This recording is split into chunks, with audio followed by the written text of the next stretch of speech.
Surakarta, atau yang lebih dikenal dengan nama Kota Solo. Kota yang punya banyak makna istimewa bagi Widakdo Sri Nugroho.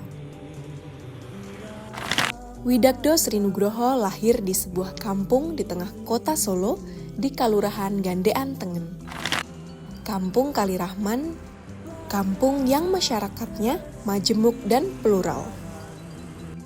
Siapa sangka dari kampung inilah terlahir sosok yang nantinya menjadi guru besar bidang epidemiologi veteriner lapangan dan kebijakan kesehatan hewan di Universitas Gadjah Mada. Saya Widakdo Sri Nugroho. Saya dilahirkan di Surakarta dari sepasang suami istri bernama Bapak Dolah Satari Marto Pratiknyo dan Ibu Sri Kawit Marto Pratiknyo. Pada saat dilahirkan, saya adalah anak ketujuh dari 7 bersaudara, dan pada posisi saat dilahirkan Bapak sudah pensiun sebagai mantri polisi atau saat ini dikenal sebagai polisi Pamong Praja. Saya lahir di kampung Kalirahman, Kelurahan Gandean Tengen. Di lingkungan ini merupakan wilayah yang sangat plural, masyarakatnya majemuk, berbagai etnis ada, walaupun memang yang sebagian besar adalah masyarakat Jawa. Widakdo kecil hidup bersahaja berkat didikan dengan nilai luhur Jawa, andap asor, yang melekat dalam kepribadiannya. Saya dididik oleh orang tua untuk selalu hidup sederhana, dan bahasa Jawanya adalah andap asor atau selalu rendah hati, menghargai setiap orang apapun situasinya, dan itu yang membangun saya seperti sekarang ini, karakter yang saya miliki sampai saat ini.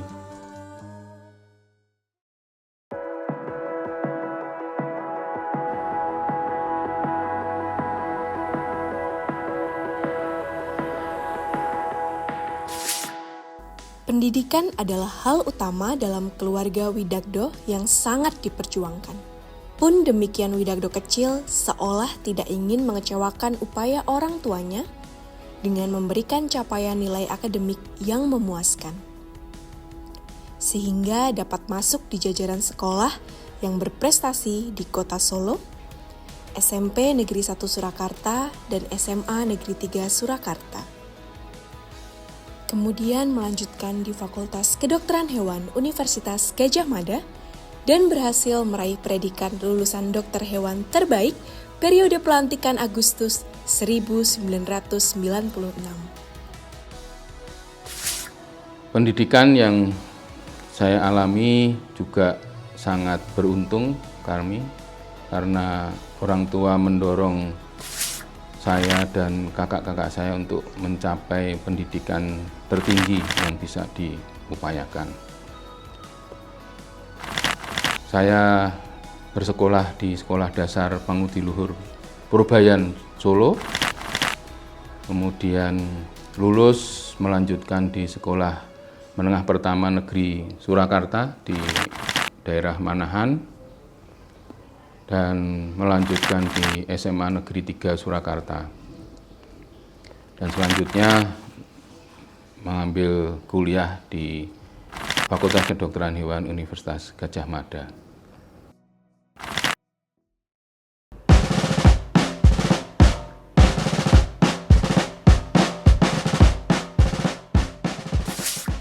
Sebelum menjadi pengajar di Fakultas Kedokteran Hewan UGM, Widakdo muda memulai karir di sebuah perusahaan swasta sebagai Animal Health Supervisor di PT Calon Pokpan Indonesia.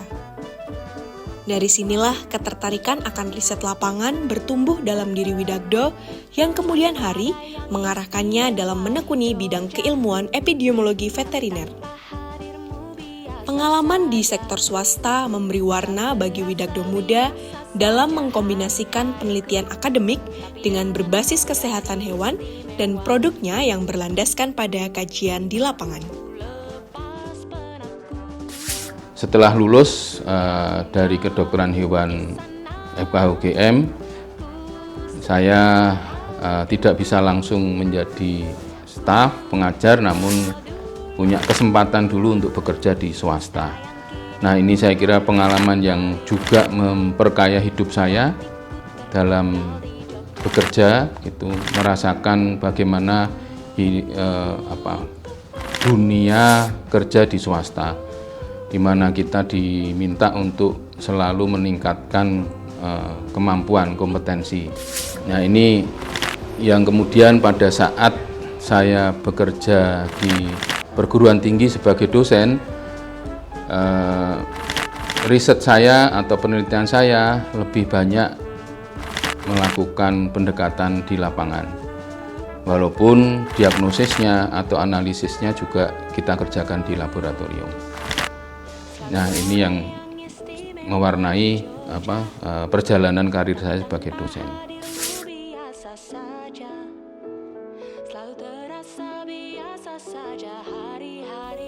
Sebagai dosen muda di Departemen Kesehatan Masyarakat Veteriner, peran dan dukungan dosen-dosen senior di Departemen Kesmafet sangat besar.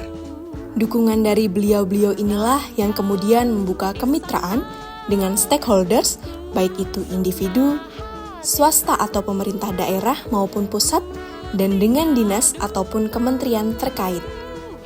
Sehingga keterlibatan kepakaran akademisi dalam bidang epidemiologi veteriner turut andil dalam pembangunan dan penentuan kebijakan di bidang kesehatan hewan dan produk pangan asal hewan. Kami sangat beruntung karena di Departemen Kesmafet, senior kami Prof. Setiawan Budiharta dan Prof. Bambang Sumiarto, pada saat kami masuk itu sangat mendorong untuk fokus pada situasi yang demikian. Kami sangat beruntung karena didorong untuk selalu bekerja sama dengan berbagai pihak, terutama kalau stakeholders dari epidemiologi itu adalah teman-teman di pemerintahan, baik itu di tingkat daerah, kabupaten kota, provinsi, dan juga di tingkat nasional.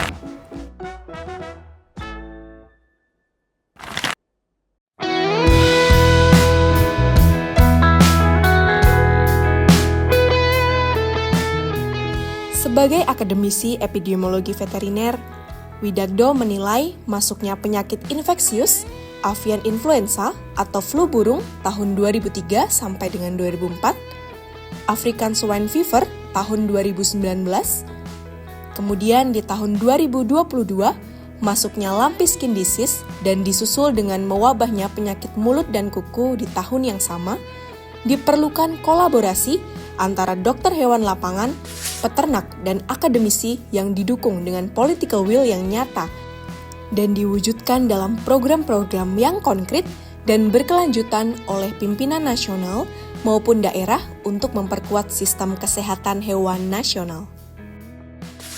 Kunci dari semua itu saya kira tidak hanya pada aspek kemampuan atau kompetensi teman-teman dokter hewan yang bertanggung jawab di dalam pengelolaan kesehatan populasi, kesehatan hewan populasi, tetapi juga kemauan politik dari para pimpinan negara, baik di tingkat nasional maupun di tingkat daerah. Political will ini harus disertai dengan program konkret. Capacity building atau penguatan kompetensi dokter hewan Indonesia dalam bidang epidemiologi veteriner harus dikuatkan. Pelatihan-pelatihan dilakukan dengan bekerja sama dengan berbagai pihak, baik itu dari lembaga pemerintah dan internasional, Badan Riset Nasional, BRIN, dan lembaga akademik internasional. alhamdulillah kami juga banyak mendapatkan kepercayaan untuk bisa berkontribusi di dalam proses pelatihan para dokter hewan lapang untuk mendalami epidemiologi lapangan itu sendiri. Berbagai pelatihan juga kita selenggarakan bekerja sama dengan mitra maupun di perguruan tinggi kami sendiri juga memiliki minat epidemiologi yang cukup banyak peminatnya dan lebih fokus pada situasi yang ada di lapangan. Kebanyakan teman-teman dari dinas yang tertarik untuk belajar dan menjawab masalah yang ada di wilayah mereka masing-masing dengan pendekatan riset epidemiologinya. Kami juga atas nama Fakultas Kedokteran Hewan UGM juga bekerja sama dengan berbagai mitra di luar negeri. Dengan Sydney University kita membuat program APCOV, Asia Pacific Consortium for Veterinary Epidemiology, APCOV. Kami menjadi country partner di Indonesia dan memberikan pelatihan online dan juga pendanaan untuk proyek riset epidemiologi bagi para dokter hewan di lapangan. Juga beberapa penelitian yang bekerja sama dengan Griffith University Australia juga kita terlibat dengan teman-teman BRIN riset tentang GBADS ya, Global Burden Animal Diseases. Ini juga berjalan dan beberapa waktu ini atau dalam 3 tahun ini kami bekerja sama dengan Warwick University dan Nottingham University Inggris untuk melakukan riset tentang HPAI di Indonesia, ya, updating situasi saat ini. Nah, ini merupakan upaya kita dalam rangka menguatkan kompetensi di bidang epidemiologi veteriner sehingga apa yang menjadi luaran dari program ini benar-benar bisa membantu negara untuk mengelola kesehatan hewan nasional ini dengan sebaik-baiknya.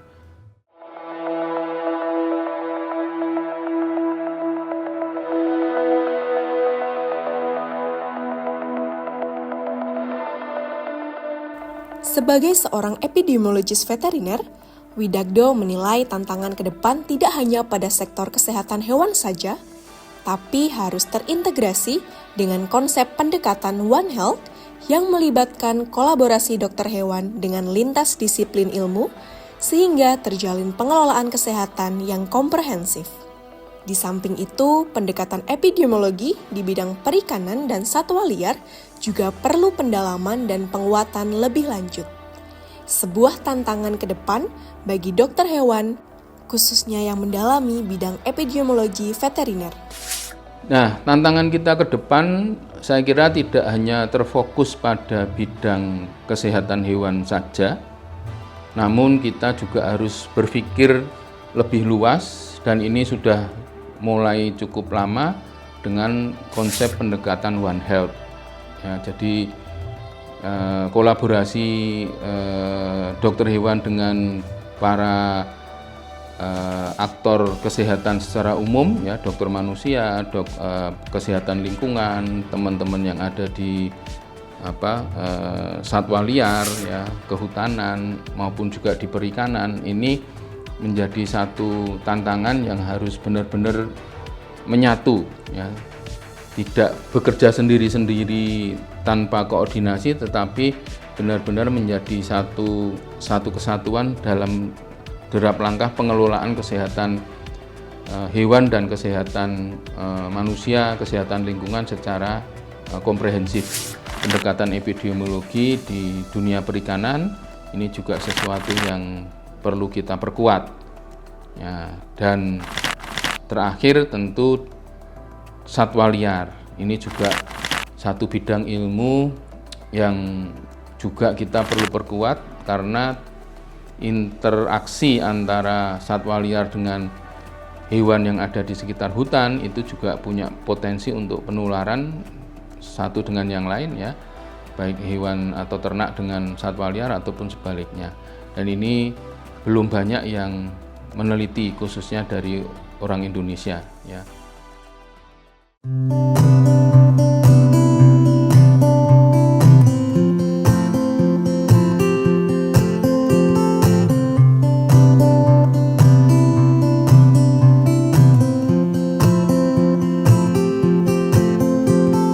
Hei cantik, coba kau catat, keretaku tiba pukul 4 sore.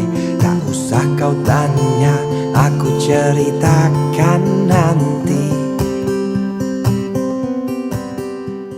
Hei cantik. Untuk mencapai guru besar, tentunya tidak semata-mata atas upaya Widagdo Srinugroho sendiri, melainkan dukungan banyak pihak yang turut terlibat di dalamnya. Tentunya dalam forum ini, beliau menyampaikan penghargaan dan apresiasi yang tinggi atasnya. Perjalanan karir akademik saya ini tidak bisa terlepas dari para pihak yang sangat mensupport ya, perjalanan karir saya ini. Tentu saja jauh dari semuanya adalah Allah Subhanahu wa Ta'ala yang memberikan karunia kepada saya dan berkah orang tua yang sedemikian memperhatikan kami putra-putrinya, sehingga mendorong kami untuk selalu belajar semakin baik. Kemudian para kakak-kakak saya itu tidak bisa terlepas. Sebagai anak paling muda, bungsu, saya sangat dibantu oleh kakak-kakak saya, ya, Mbak Yu dan Mas saya, untuk bisa mencapai pendidikan tertinggi di kehidupan saya. Dan dalam karir bekerja tentu saja saya sangat berterima kasih bagi kolega yang ada di Poultry Health Laboratory di PT Caron Pokpan yang ya memberikan nuansa bekerja, tapi bunyi atau situasinya itu terkait dengan penelitian. Dan dalam karir pendidikan saya kira tidak bisa lepas dari para dosen, sejak dari almarhum Dr. Sumartono yang menjadi pembimbing akademik saya, kemudian Dr. Daryono almarhum selaku pembimbing skripsi saya, kemudian juga pendidikan S2 ini juga bisa terjadi karena saya diterima menjadi dosen. Terima kasih pada saat itu Prof.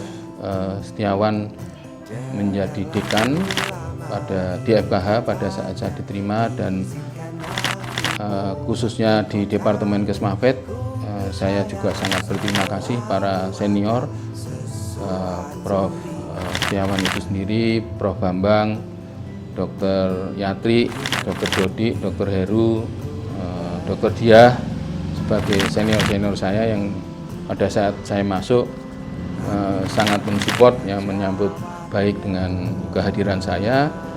Kemudian sekarang ya situasinya adik-adik junior di Kesmafet, mulai Dr. Pipit, Mbak Dr. Rosa, Dr. Yudan, kemudian Dr. Putu, Gustaf, dan juga Dr. Yuli. Ini staf yang baru bergabung, namun sejarahnya juga sangat dekat dengan Kesmafet karena dia asisten Kesmafet. Dan tentu teman-teman departemen ya, tenaga kependidikan, mulai dari Mas Heru Dwiatma, Mas Bambang Giarto, Mas Narto, dan Mbak Laila yang sangat mendukung di dalam tugas-tugas saya keseharian sebagai dosen. Pembimbing saya di S2, Dr. Dodi dan Prof. Setiawan, saya kira ini juga memberikan warna dalam pembelajaran khususnya dalam melakukan penelitian, dan tidak lupa para promotor dan kopromotor saya di pendidikan S3, Prof. Mirnawati Sudarwanto.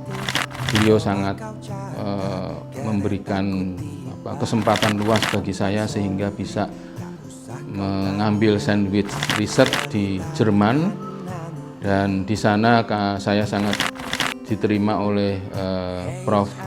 Ewart Osleber yang juga menjadi kopromotor disertasi saya.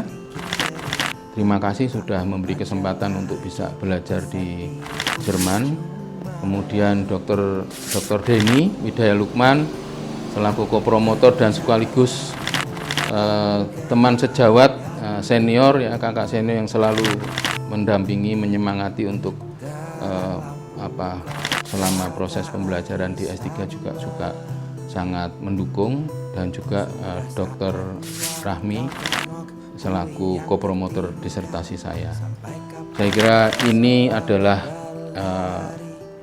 tokoh-tokoh yang sangat berperan di dalam karir saya, dan tentu saya tidak lupa terima kasih yang sebesar-besarnya atas ketulusan, ketabahan, dan dukungan dari istri saya tercinta, Dr. Gigi Eka Rusmida, dan anak saya yang sangat saya sayangi, Wika Sita Natsmi Nariswari.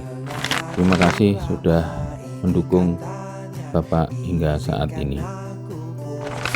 Dan tentu tidak lepas dari semua pihak, ya, saya tidak bisa menyebutkan satu persatu, khususnya juga para peternak, ya, mitra-mitra yang selama ini menjadi mitra riset, ya, subjek penelitian, teman-teman dari Direktorat Jenderal Peternakan dan Kesehatan Hewan, Badan Karantina Indonesia, dan para pihak yang selama ini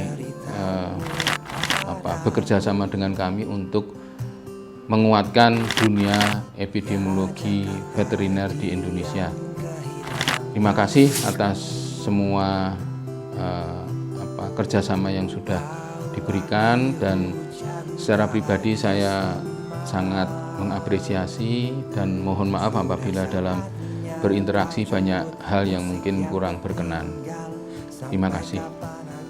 Bernyanyi sendiri hingga kini masih selalu menanti